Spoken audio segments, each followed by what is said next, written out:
নমস্কার বন্ধুরা।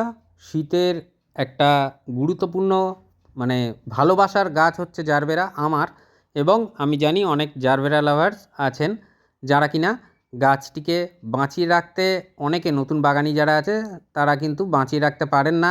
বলেন যে এরকম বৃষ্টির জলে নষ্ট হয়ে যাচ্ছে বা গরম পড়ার সাথে সাথে নষ্ট হয়ে যাচ্ছে। আজকের যে পরিচর্যাটা বলবো, জারবেরা গাছ নষ্ট তো হবেই না, উপরন্তু এইরকম সবুজ পাতায় ভরিয়ে রাখবে। তার পাশাপাশি আপনার গাছ আপনাকে ফুলও দেবে। হ্যাঁ, অবশ্যই শীতকালে যে লেভেলের দেয় সেই রকম দেবে না, কিন্তু দেবে, ফুল পাবেন আপনি গাছ থেকে। তো আজকের যে বিষয়টা দেখাচ্ছি জারবেরা গাছের, মে মাসে যে পরিচর্যা, এই তপ্ত দুপুরে গরমের মধ্যে আপনারা যে পরিচর্যাটা করবেন, ভীষণ গরম, তার মধ্যে এই পরিচর্যা কিন্তু ম্যাজিকের মতো কাজ দেবে। তো খালি খেয়াল রাখবেন, মাঝে মাঝে যে বিক্ষিপ্ত বৃষ্টি হচ্ছে সেই বৃষ্টি দিনটাকে বাদ রেখে আপনারা কিন্তু গাছের টবের মাটিতে বা যাতেই আছে আপনাদের সয়েল মিক্সচার, সেইগুলোয় আপনারা কিন্তু খাবারটা দিয়ে দেবেন, এবং গাছের পাতায় কিছু স্প্রে করার কথা বলবো, সেগুলো স্প্রে করে দেবেন।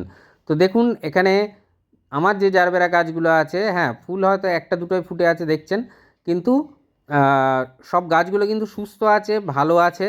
তো সিন্ডার এবং ভার্মি কম্পোস্টের মিশ্রণে আমার কিন্তু গাছ রয়েছে, এবং অবশ্যই মাটির মিডিয়াতেও আমার জারবেরা আছে। তো যারা পুরনো ভিউয়ার্স তারা জানেন। তো আমি একটা গাছের ওপর পরিচর্যাটা করে দেখাচ্ছি। আর দেখুন এই যে শুকনো পাতা, হলুদ পাতা, এগুলো রিমুভ করে দিয়েছি, এগুলো আপনারাও তুলে ফেলে দেবেন, গাছ থেকে রিমুভ করে দেবেন। আর অবশ্যই 15 দিন ছাড়া ছাড়া এখন অর্থাৎ এই মে মাসে আপনাদের গাছে ফাঙ্গিসাইড স্প্রে করতে হবে, এবং সেটাকে মিডিয়ায় দিতে হবে, এবং অবশ্যই গাছের পাতায়ও স্প্রে করতে হবে।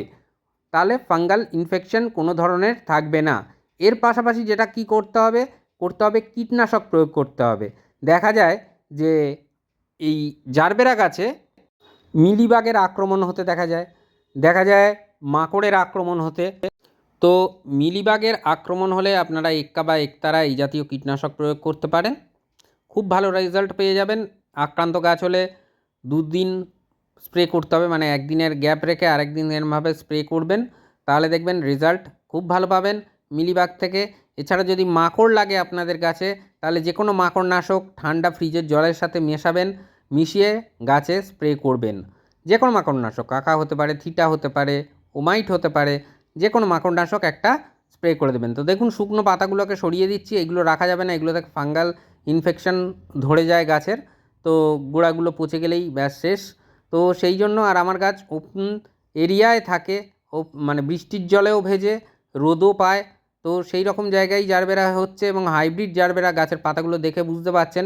তো এভাবেই হবে, কোনো চাপ নেই, কোনো টেনশন নেই, জাস্ট যেভাবে বলে দিচ্ছি সেইভাবে কেয়ারটা করুন, দুর্দান্ত রেজাল্ট আপনি কিন্তু আপনার গাছ থেকে পেয়ে যাবেন। তো আমার যে মিডিয়াটা আছে এখানে, আমার মাটির মিডিয়াতেও আছে, আর সিন্ডার মিডিয়াও আছে। আমি দু ধরনেরই বলে দিচ্ছি, যারা জারবেরা এনে নতুন প্রতিস্থাপন করবেন বা রিপোর্টিং করবেন তারা এইরকম মিডিয়া বানিয়ে করবেন, খুব ভালো রেজাল্ট পাবেন। যারা সিন্ডারে করতে চান তারা সিন্ডার নিয়ে নেবেন একটা টবের 80%, 20% কম্পোস্ট নেবেন, নিয়ে গাছ প্রতিস্থাপন করবেন জারবেরা।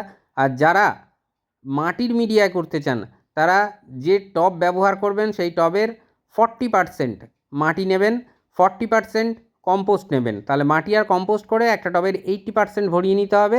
ফাঁকা যে 20% থাকবে সেটা বিল্ডিং কনস্ট্রাকশনের বালি বার 3-4 ধুয়ে নেবেন, নিয়ে সেই বালিটা থেকে নোনা অংশটা ধুয়ে বেরিয়ে যাবে।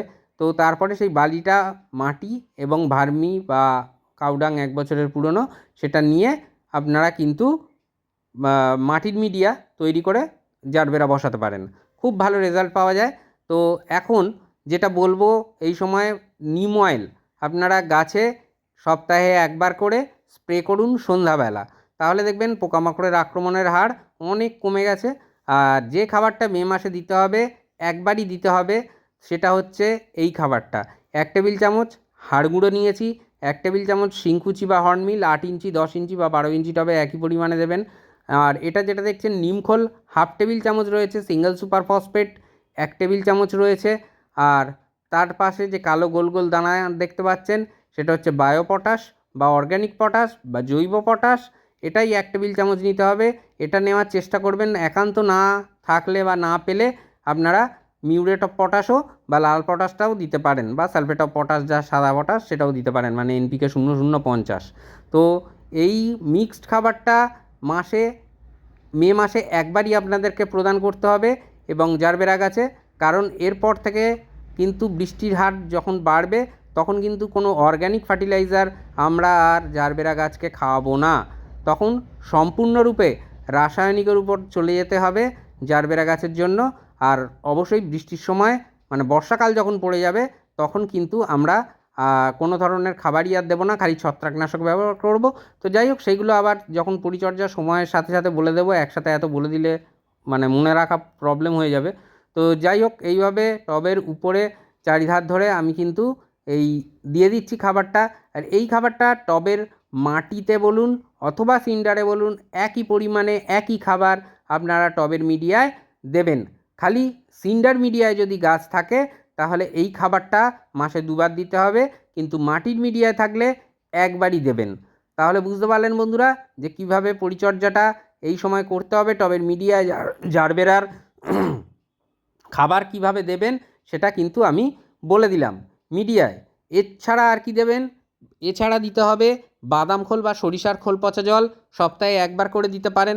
অবশ্যই বৃষ্টির সময় নয়। যদি টানা বৃষ্টি হচ্ছে 3 দিন 4 দিন, কখনোই দেবেন না আপনারা।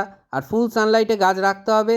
আর সরিষার খোল পচা জল মানে সপ্তাহে একবার করে আপনারা কিন্তু প্রদান করতে পারেন, বা বাদাম খোলের জল প্রদান করতে পারেন অন্তত এই মে মাসটা। তারপর থেকে আর সরিষার খোল বা বাদাম খোল কোনোটাই দেওয়া যাবে না। তো যেটা বলে দিলাম বা যেটা দেখিয়ে দিলাম টবের মিডিয়ায় দিন, এইভাবে খুব ভালো রেজাল্ট পেয়ে যাবেন। আর অবশ্যই একটা জিনিস বলবো, প্রতিদিন সন্ধ্যে 6টায় বাগান সংক্রান্ত ভিডিও আমার চ্যানেল পলাশ বিশ্বাস ভিডিওসে আসে।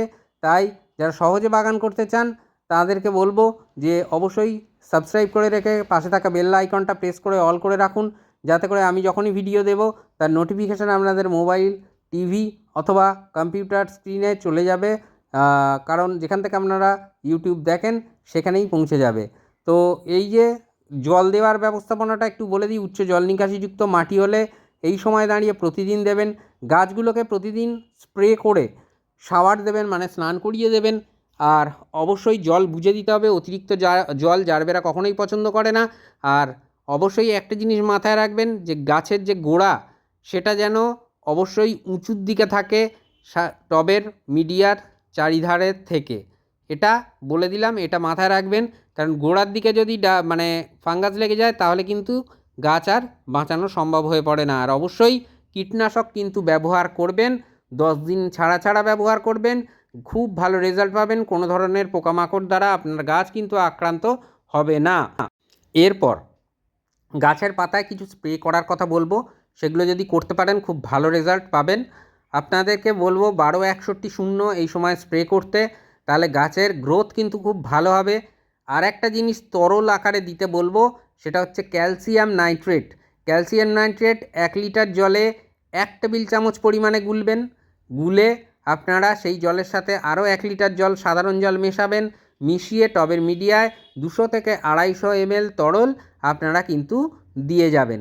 দেখবেন খুব ভালো রেজাল্ট আপনারা পাবেন। আর এই কাজটা 10 দিন ছাড়া ছাড়া আপনারা করতে পারেন, ক্যালসিয়াম নাইট্রেট দিতে পারেন, দারুণ রেজাল্ট পাওয়া যায়।